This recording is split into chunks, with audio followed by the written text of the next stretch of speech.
In the summer of 1833, a ship reached the coast of India carrying a cargo the people there had never seen in their lives. Not gold, not spice. Blocks of frozen pond water cut from a lake near Boston, half a world away.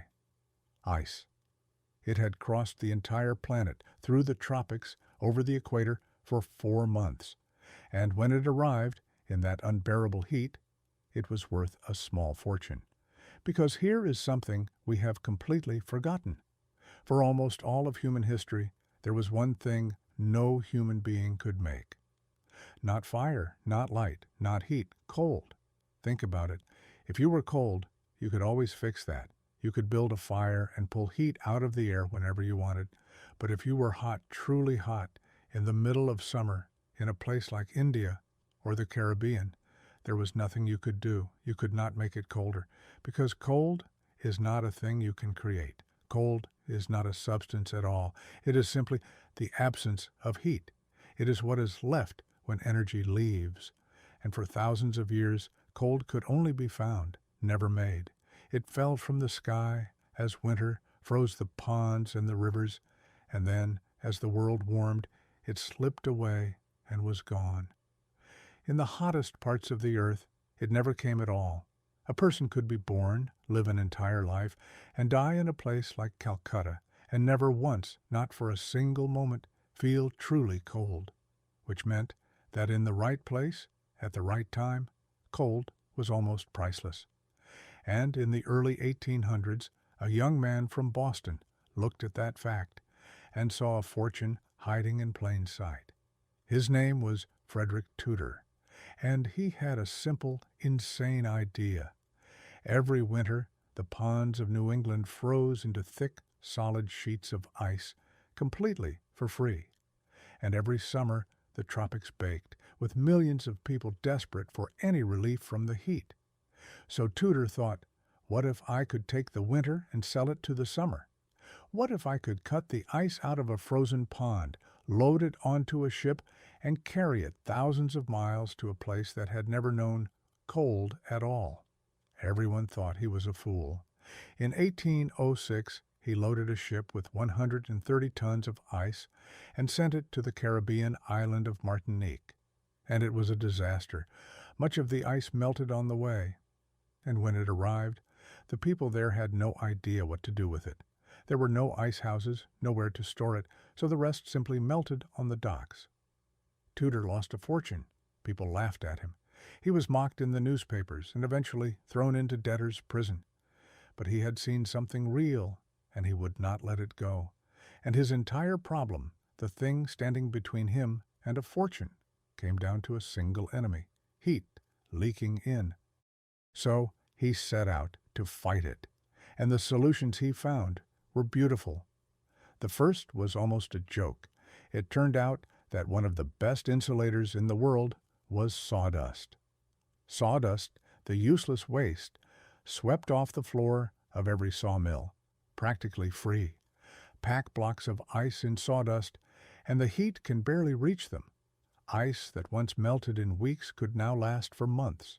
Then he built enormous ice houses at the ports, double walls stuffed with more sawdust, so the ice would keep even after it arrived.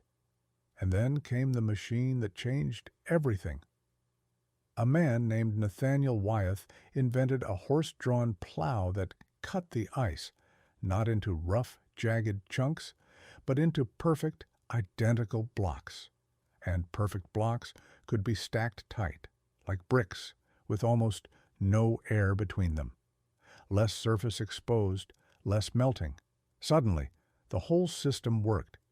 Ice could now survive a voyage of 4 months across the equator and arrive with most of itself intact.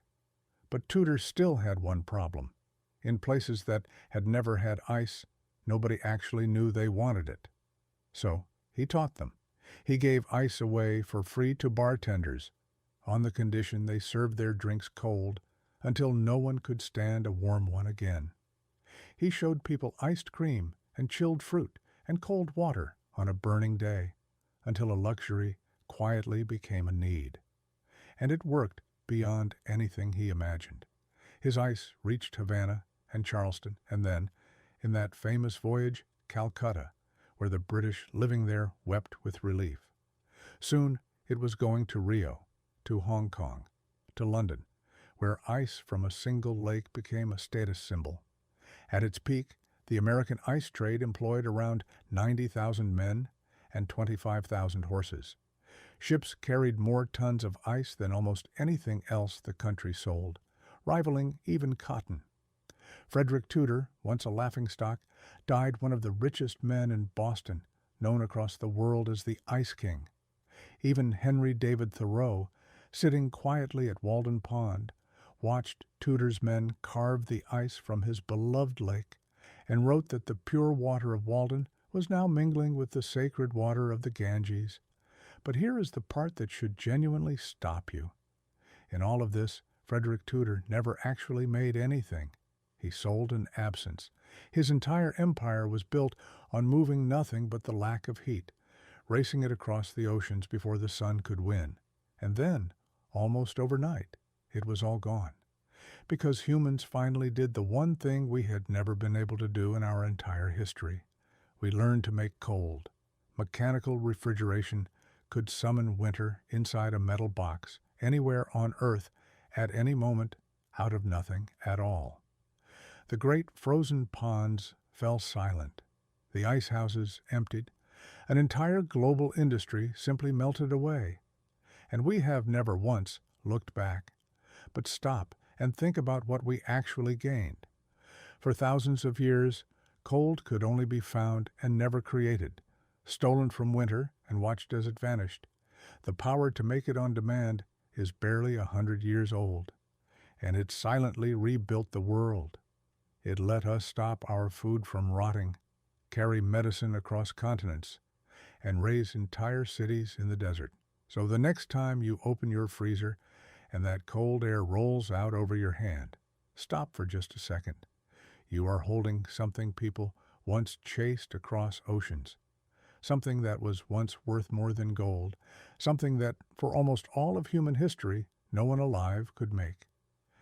You have winter trapped in a box in your kitchen, and you never even think about it.